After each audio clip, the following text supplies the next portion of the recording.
friends, we are in the final stretch of our Right on Time series, and I'm so glad you joined us here today. What a great series this has been, and I hope you've enjoyed it as much as we have. So I have a challenge for you guys today. Anyone else like being challenged? Yes, I have a challenge for you today during today's Bible story, which I'm going to tell you about in a minute. So you gotta hang tight. And I want everyone to get caught up before we go into our Bible story today on what we've been learning about the life of Joseph. So last week we left off when Joseph saw his brothers for the first time in a very long time, and I am dying to know what happens next. Is anyone else dying to know? Let me give you a little recap. Joseph had a pretty rough past with his brothers.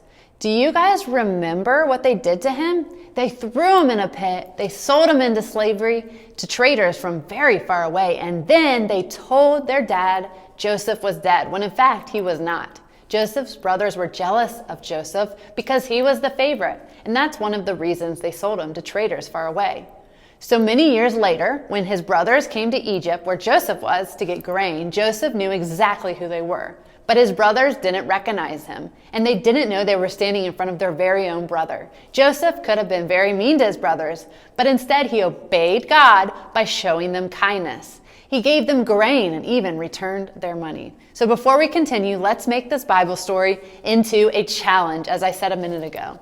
As I tell you the story today, I challenge you to try to count all the times Joseph obeys, or in other words, does what God asked him to do. I will ask you at the end of the story, so be sure to listen very closely. So the story continues with Joseph's brothers going back home and eating all of the grain that Joseph had given them. Then their father Jacob wanted his sons to travel all the way back to Egypt to get more grain for their family. This time, Jacob sent 2 times as many gifts and money with his sons. A quick question for you guys. Are you guys still listening? If you were Joseph, what gift would you hope the brothers would bring with them? Shout it out or type it in the feed. I bet you guys have some really good gift ideas. In the Bible, it says the gifts that Jacob sent with them were things like lotion, honey, spices, and almonds. Were these any of the gifts you hoped they would bring? So Joseph's brothers took the journey back to Egypt with these gifts in hands. When his brothers got to Egypt, Joseph told his servant to invite them to his house and make a meal for them. Joseph fed their donkeys and gave them water and washed their feet, which would have been very dirty from walking such a long way. Boys and girls, are you remembering to count how many times Joseph obeyed like I challenged you to do? And real quick, before we continue, I have another question for you guys. How was Joseph obeying God in this situation? If you said being kind to his brothers, you were right on track. Joseph arrived just in time for lunch. When his brothers saw him, they bowed down to him. They still had no idea that it was their brother, though. Joseph asked his brothers about their father. They told him that Jacob was alive and he was doing well. Then Joseph saw Benjamin. This was the brother that he loved so much. And Joseph got even a little teary-eyed when he saw him. So he had to run out of the room and find a place to cry. Then Joseph washed his face and went back to eat with his brothers. They still didn't know who he was. And after eating lunch with his brothers, he sent them back home with plenty of food. Joseph had planned a way to test his brothers on their journey home, but he knew this was wrong and sent one of his servants after them to stop his plan and bring them back. Do you all think Joseph obeyed God by deciding not to go through with his plan? Yes, that's right. Friends, have you ever thought about doing the wrong thing and then changed your mind like Joseph did? I know I have. Sometimes we may think about or want to do things that are wrong, but we can obey God by not actually doing the things that we think up that are wrong. When Joseph's brothers came back, Joseph finally told them that he was their brother.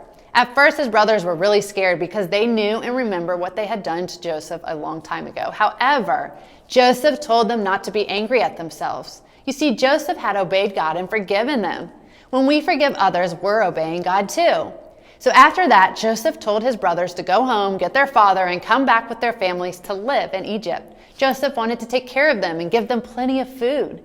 When Joseph told his family to come back and live in Egypt, he was obeying God by being kind and generous and not taking revenge on his brothers who had done wrong things to him. As soon as they got home, Joseph's brothers told their father that Joseph was alive. Jacob was so happy and planned to go see Joseph.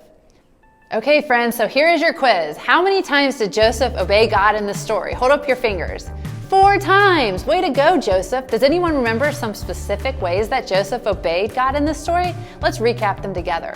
Joseph obeyed God by 1, showing kindness, 2, not following through with the wrong things he wanted to do, 3, forgiving his brothers, and 4, by being generous. Friends, we can learn from Joseph's example to always obey God, even when it's not easy to do.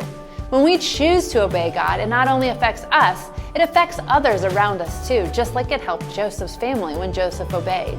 Obeying doesn't just happen by accident. We have to choose to obey, and I believe each of you, when you have the power of Jesus in your heart, can choose to obey God too.